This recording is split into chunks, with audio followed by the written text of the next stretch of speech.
Hey everybody, I'm Russo and I do a little work here and there. I think it's just about time for another episode of Research What? And on that note, probably also a good time for a follow-up on what I guess was the last Research What? On the rubber cement water. So this time we're doing something pretty similar, except instead of rubber cement we are using gloss varnish. The rubber, incidentally, pulled out of the pool with little resistance, so bouncy ball. Also, since I expect this to be a lot more clear to begin with, I'm going to throw some stuff in the bottom of the pool, namely some blue Stampfetti stamp art topping. I mean, it's glittered. And also some of this stuff, I've just had it sitting around. Dusty's Brilliant Colorful Glittering Dust.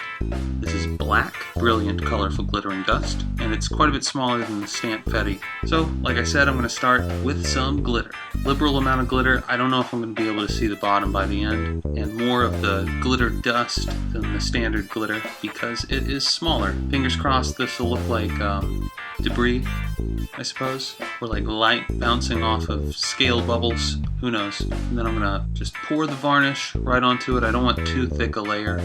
This is like an 1/8 of an inch, which is probably too thick, but we'll let it slide. Of course, that glitter is going to want to slide too, so whatever floats to the top, just sort of rake around. I just don't want it to clump up. Moving on.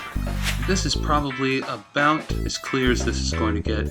For the next layer, I'm going to use some watercolor paint.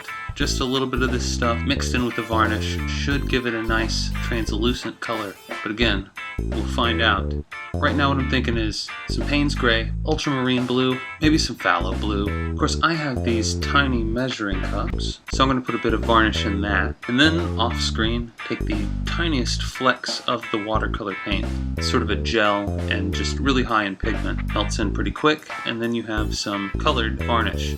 Of course the varnish by itself is white, so this looks really blue. We'll take a look at it once it has started to set up a little bit. And yeah, here around the edges, you can see some of that glitter through, and you can see that it's clear and fairly blue. We'll have to see what the middle looks like once it has set up a little bit more. Oh, and well, it looks like it's started to happen, but an interesting patch here in the middle. I'm pretty sure that this mirrors the topography that we built underneath, all that time ago. So yeah, this is basically just the thickest part. And as an interesting note, if you come in with a toothpick at this point, you can make stiff peaks in the mostly clear sections. And the milky section in the middle, that's mostly liquid still. So remember this. I'm going to end up pouring some more layers, but whatever. So next layer, more black glitter. I'm not going to put any more of the blue glitter because it's pretty big. It's pretty big glitter. And the Dusties are smaller. I don't know if you can find Dusties anywhere around you. As a matter of fact, I probably couldn't even find it here. I've looked up their address, and I don't think Fairyland Products is really a thing anymore. So yeah, another clear layer, and then we'll worry about some more color in a second. So yeah, looking fine. So far so good. And this isn't quite as spongy as the rubber cement. I mean, the rubber cement, I'm just fairly certain it never cured, and you needed so much of it. This doesn't shrink nearly as much, though there's some noticeable shrinkage. But yeah, moving on, we gotta get to our next step here, which is a different color of water. Taking a burnt sienna and viridian, making a sort of browny green. This is going to be one of the thinnest layers just at the top. It'll make a little bit of a difference, but not too much. So we'll look at that. And yeah, I don't know what you think, but I think that looks pretty good. Maybe not for a pond, for a bay or a larger body of water. I mean, this thing isn't very thick, but it ended up looking pretty deep.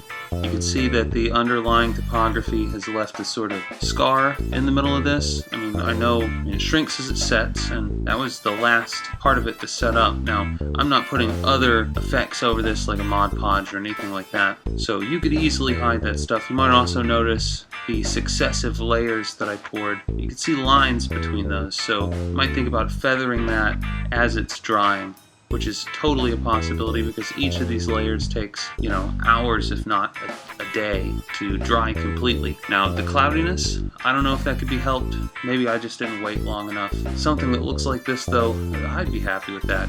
Now, the glitter, probably not necessary, but again, I like the look of it, and I had it around. So if you have it around, you might try that. But yeah, I'll report on this later if anything interesting happens with it. Seems like it's pretty tough. It's translucent. I wouldn't say it's like blue transparent, but you know, at the right angle you can see some of the blue glitter from the bottom, which is pretty nice. So yeah, I'm gonna say that is it from me for now. Till next time, you have been watching Research What on Russo Works, and I am Russo, out.